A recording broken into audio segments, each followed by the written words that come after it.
दूसरा बनाया कि कौन सा था, ए इंटरसेक्शन बी है, तो उसमें तो सर एक भी कॉमन नहीं होना चाहिए। कॉमन होना चाहिए इंटरसेक्शन बी, मतलब कुछ तो कॉमन होगा ना। अगर मैं ऐसा बोलूं कि ए इंटरसेक्शन बी 5 है, 5 कुछ कॉमन है ही नहीं, तो तुम अलग बना दो, ये ए है ये बी है तो ये 5 हो गया, ये ए और ये बी, तो ए इंटरसेक्शन बी करोगे तो क्या हो गया 5, क्योंकि कुछ कॉमन है ही नहीं। अगर कुछ कॉमन होगा तो कुछ कॉमन बताना पड़ेगा। तो सर ये कौन सा, ये यूनियन का, तो सर यूनियन तो कॉमन होगा। यूनियन तो पूरा ही कॉमन है, कॉमन भी आ गया और जो ना हो वो भी आ गया। यूनियन मतलब सब कुछ, मिक्स कर, वो सेट वाला चैप्टर हमारा फर्स्ट, तो यूनियन में तो सब कुछ ही आ जाता है ना। कॉमन मतलब क्या, दोनों में आए वो, और यूनियन में तो इसका भी उसका भी और जो कॉमन हो वो भी, सब कुछ। सब कुछ।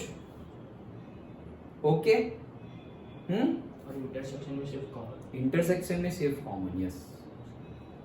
ओके, जैसे कि अभी आया है तो ले लो 1 2 और बी है तुम्हारा 2 3, तो ए यूनियन बी क्या हो जाएगा, सब कुछ 1 2 3, और ए इंटरसेक्शन बी क्या होगा 2, दैट्स इट। ओके, चलो तो फर्स्ट न्यूमेरिकल करते हैं एक्सरसाइज 14.2 का।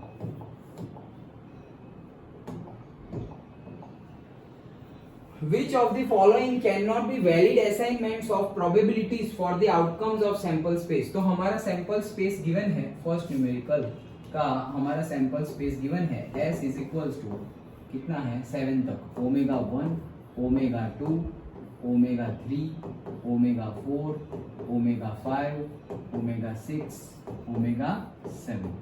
ओके, कौन से सही नहीं है, सही फिर से, which of the following can not be valid assignment, मतलब जो भी गिवन है वो वैलिड कौन से नहीं है वो हमें बताने हैं। ओके, तो ये तो बहुत सिंपल हो जाएगा। ओके, ये 7 है। अभी ए, तो ए अगर हम देखें, चलो मैं डायरेक्टली यहाँ पे वैलिड और नॉट वैलिड लिख दूंगा। देखो सबसे, ये जो सारे रूल हमने देखे वो, तो एक रूल तो क्या था, 0 से छोटा नहीं होना चाहिए और 1 से बड़ा नहीं होना चाहिए। तो देख लो 0.1, 0.01, 0.05 सारे एक 0 से छोटे हैं और सारे 1 से बड़े भी है, सॉरी सारे 1 से छोटे भी है, बड़े कोई भी नहीं है। ओके, दूसरा हमें ये भी देखना है कि सारी प्रोबेबिलिटी जो है उसका सम 1 भी तो होना चाहिए।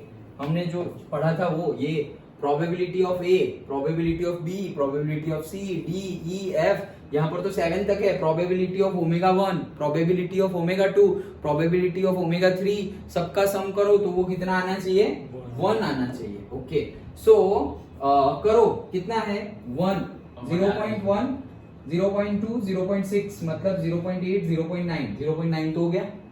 ओके, अब ये कितना है 0.01, 0.05 मतलब 0.06, 0.06 एंड 0.03, 0.09, 0.09 एंड 0.01 मतलब 0.1, और वो था 0.9 मतलब टोटल 0.9 प्लस 1 कितना हो गया, 0.9 प्लस 0.1 कितना हो गया 1।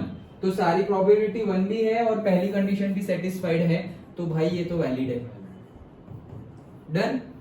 ओके, सेकंड देखते हैं। तो देखो 1/7, 1/7, 1/7, 1/7, 1/7, भाई सारी की सारी 0 और 1 के बीच में है, सारी की सारी, तो पहली कंडीशन सेटिस्फाई। सबका सम कितना होना चाहिए, 1 होना चाहिए। तो भाई 7 है तो 1/7 7 टाइम्स है, तो वो कितना हो जाएगा 7/7 ही हो जाएगा, तो वो 1 हो जाएगा।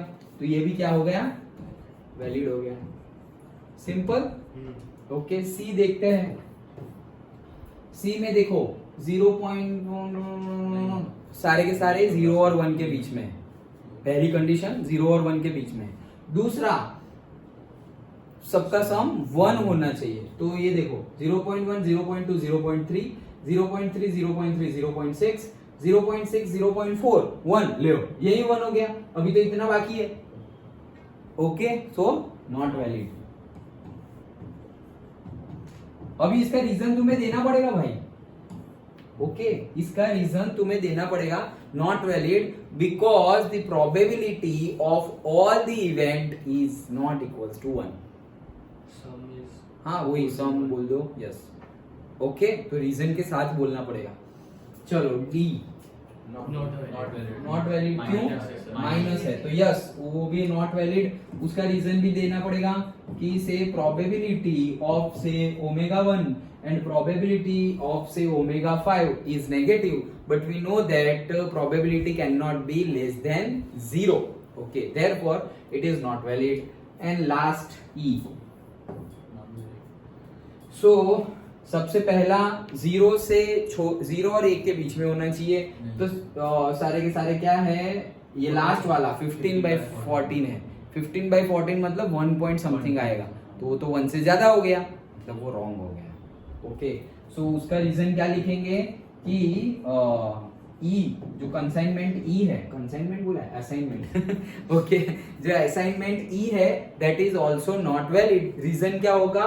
Because the probability of omega 7 is 1 point something and we know that probability cannot be greater than 1, therefore the assignment E is also not valid। तो सिर्फ पहले दो ही वैलिड थे, बाकी तीन कौन से थे? Not valid. सिंपल है। ओके, चलो आगे बढ़ते हैं।